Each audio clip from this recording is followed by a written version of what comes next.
This is FE Peer Review, the Flat Earth Peer Review channel. The date is June 16th, 2020. The video in review is titled Flat Earth, How to Easily Prove NASA Lies and the Globe Doesn't Exist. Video by Daniel Pratt 2. In this video, Mr. Pratt proposes that a group of Flat Earth proponents combine their financial resources to fund an experiment that he believes will prove the flat Earth. He proposes constructing a dead straight beam over an Olympic-sized swimming pool and measuring down from this beam to the water's surface. This is the section of the video in which Mr. Pratt describes his experimental setup. And here it is.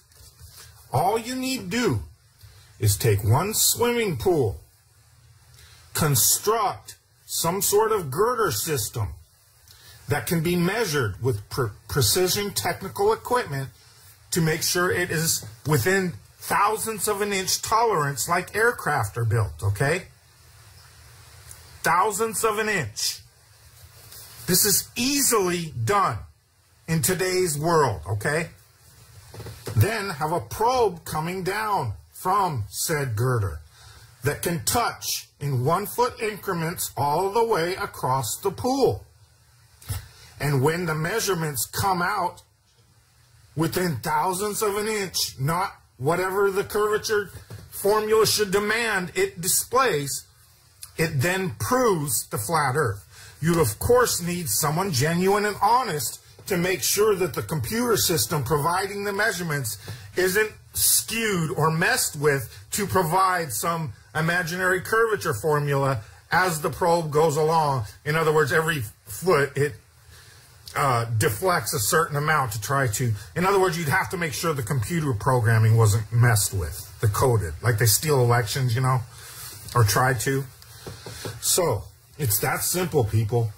Take an Olympic-sized pool, erect something to go across it with a precision measuring probe that the second it touches water will set it off.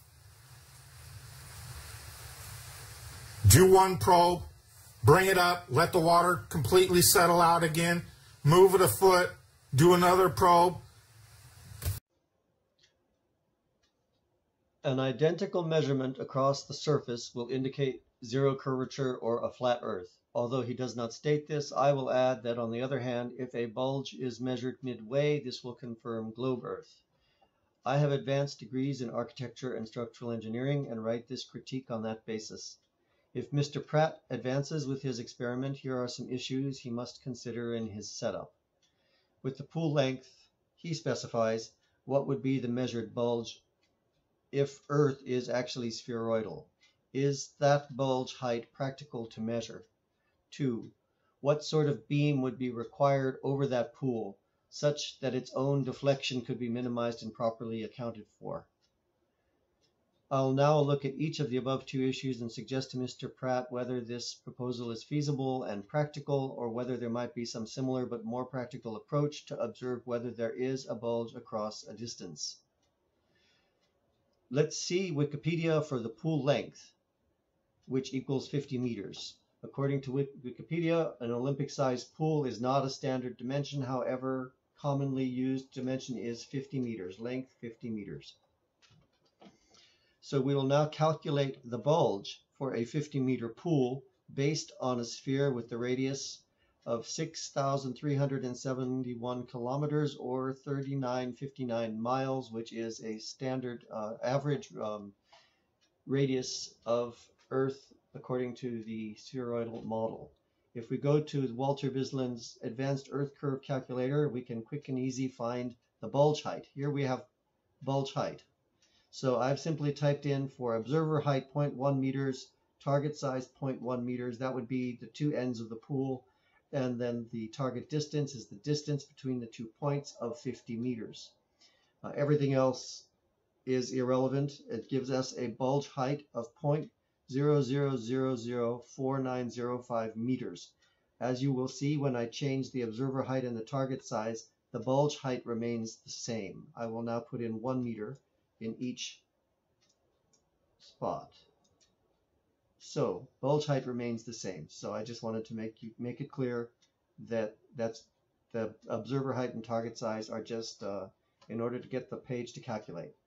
A bulge height of 0.00004905 meters is the same as 0.0019 inches. This is roughly half the thickness of a sheet of normal writing paper. I foresee several problems here. The first is whether there is a device that could actually obtain such a fine measurement without disturbing the water's surface. The second is that the conditions necessary to make such a large body of water so still are practically unachievable. As a point of reference, a pool of water 1 mile long would have a bulge height of 2 inches. Moving our attention to the beam, this beam will certainly need to be of steel. It will deflect under its own weight, and the weight of the probe would likely be minimal in comparison.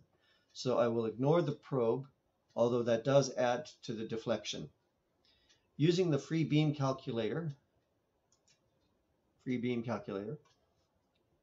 are looking at the case of a simply supported beam with a continuous load. The load is the weight of the beam itself. I have input standard data for an American wide flange beam. This is a table of American wide flange beams, standard dimensions. The deepest beam on this list, on this table, is a W27, which is just over 27 inches deep.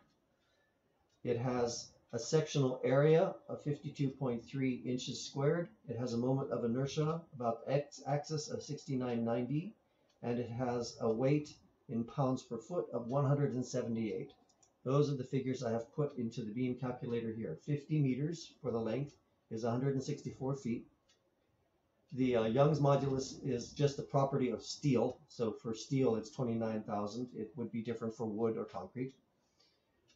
The cross-sectional area I got from the other table, the moment of inertia from the other table, and down here where it says distributed loads, we have a distributed load of 178 pounds per feet starting at the left end, start location 0, and continuing all the way to the right end location, 178 pounds per linear foot. That gives us a deflection of 14.3 inches, or in metric, that would be a deflection of 36 centimeters, 0.36 meters. This is not a practical solution. A much more rigid steel framework will be required, probably using 5 to 6 vertical supports along its length. The whole will have to be built with the resulting beam being consistently flat to the depth of half the thickness of a sheet of paper. Steel coming out of the steel mill cannot be manufactured to this tolerance. Some method will have to be devised to grind the steel on site for its complete 50-meter length to achieve such a perfectly flat surface. Even with the 5 to 6 additional supports along its length, this is a level of construction tolerance well beyond what commercial steel contractors can achieve. You're looking at the kinds of tolerances needed to build structures approaching the Large Hadron Collider. From a practical standpoint, the structure and environmental conditions required to carry out this observation appear daunting, to say the least. I believe they are practically unachievable. What Mr. Pratt is proposing is essentially an attempt to measure the presence or lack thereof of a bulge over a large body of water. This is not a new idea and goes back to the start of flat Earth ideology with Rowbottom's Bedford-level experiment.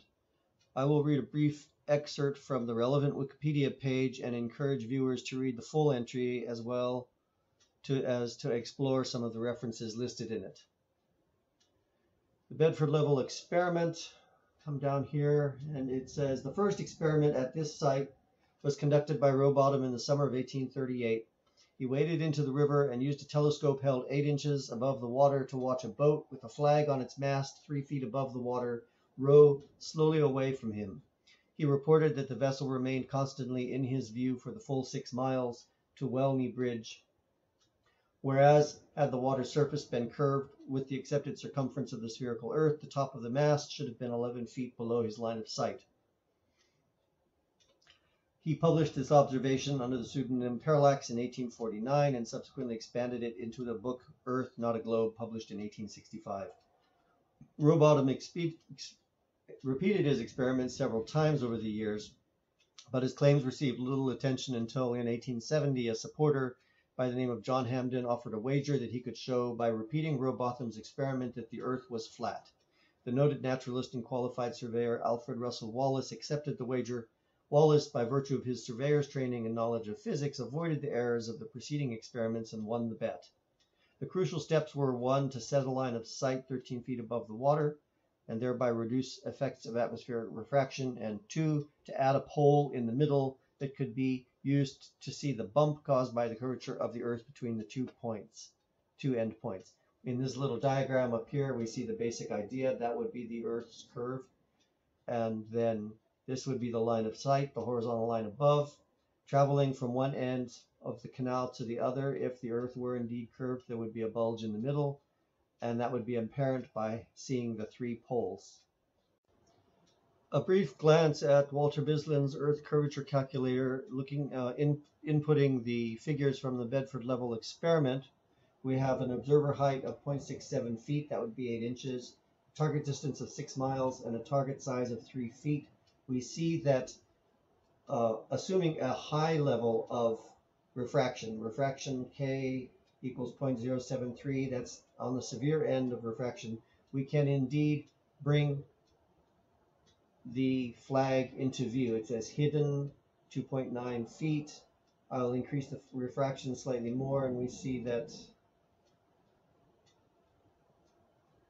we're well under 3 feet hidden now. We've got 1.5 feet hidden. So yes, refraction could indeed have brought the flag into view under natural conditions, not under normal conditions, but when you set your telescope or your P900 at 8 inches above the water, you are effectively vastly increasing the refraction effects of atmosphere. In the spirit of cooperation and encouragement, I'd like to share a few thoughts with Mr. Pratt about his idea. Effectively, what you're describing is something along the lines of the Bedford level experiments. In short, to find a large body of water along which you can measure to see if there is any bulge. At the Bedford level experiment, the idea was to take a long straight canal and measure along the length of that canal. This is the corner of the UK where that work was done. Cambridge is down here somewhere. There's Oxford. This area is Norfolk. There's Cambridge. So it's this stretch right in here. And there are many, where's Welney? Now I've lost it. There are many long straight stretches of canal. The canal at Welney is actually, there's the canal itself, and then next to it is, I believe, was actually a natural river that was channelized. They run in parallel. There's another canal over here, and then there's another one further north. This stretch here. The idea I've been putting together in my mind is to do a repeat of the Rowbotham Bedford levels observation this way. Now, I don't know, Mr. Pratt, whether you live in the United States or somewhere else. I'm guessing you live in the United States. You may be able to find a similar type of topography in the United States, or if not, you might be able to get a few people together and actually make a trip to the UK and take a week, make it a holiday, visit some pubs and do some observations. I'm hoping to do that myself in 2021, and I'm working out some ideas for how to go about it right now. What I was finding when I was looking at this canal, which is just to the north of the actual Bedford level canal, I was noticing that this stretch of canal here has several bridges. There's one at this end, and then you come along and there's another one here. Come along, there's another one here. And then finally there's a fourth one at this end. There may be more, but that's all we need. Actually, we only really need 3. We've got 1, 2, 3, 4 bridges. This one may be problematic. I haven't had a chance to actually go out to the site yet because the canal does start to turn there a little bit. So it might be that these 3 points would be the points used. And the idea would be measuring from the water surface, but since getting down into the water is not practical, and it may not be, the ground surfaces on either side may not be dead level, the idea is to have 3 observers, one stationed at each bridge. So one at each end, and one at the middle bridge. Now, it's not exactly in the middle, but that can be accounted for in the math. Each person would have a stick or pole of probably about 15 feet in length. And this pole might be painted black and white, in black and white bands, perhaps every 1 foot increments, with a bright red band at the top to make the top of the pole easily visible. One could also mount temperature gauges at a few points along each pole, at the bottom, 1/3, 2/3, top of the pole, and get point readings of the air temperature as well. And then with a person standing at each of the bridges, each of the 3 bridges, the tip standing at the bridge, we'll zoom in here, one person would stand at the bridge and he would put the bottom tip of the pole right at the water's edge, and then standing with the pole braced against the side of the bridge. Let's see if I can rotate the view here a little.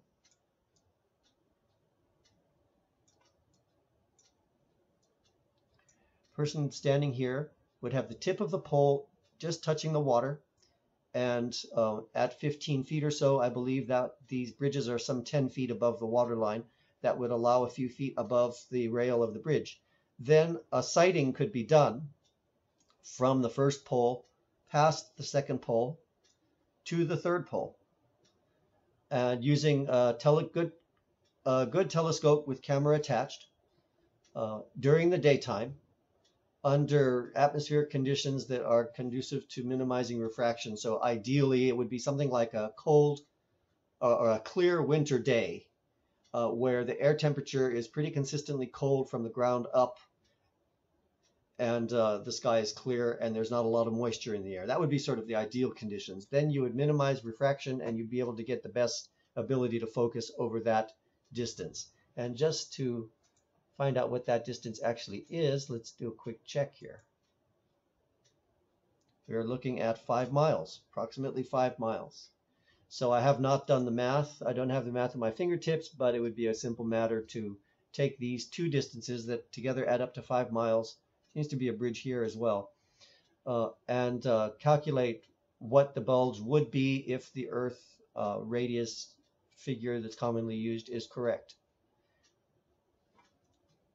So, Mr. Pratt, to wrap up, I suggest that you go back and revisit your original idea there with the steel beam over the body of over the swimming pool. I think that the scale that you're working at is too small in terms of being able to get a practical measurement of whether or not there is bulge. I think there'd be too many factors interfering with such a fine measurement at that small scale of 50 meters. And maybe you need to think bigger, and maybe what you need to be doing is looking for a location somewhere close to you, or planning a trip and repeating something more along the lines of the Bedford Levels observation. I hope that this review of mine is useful to you and will give you some food for thought and maybe a chance to revisit and improve on your original proposal. I wish you a very good, very nice day, and best of luck in your further adventures.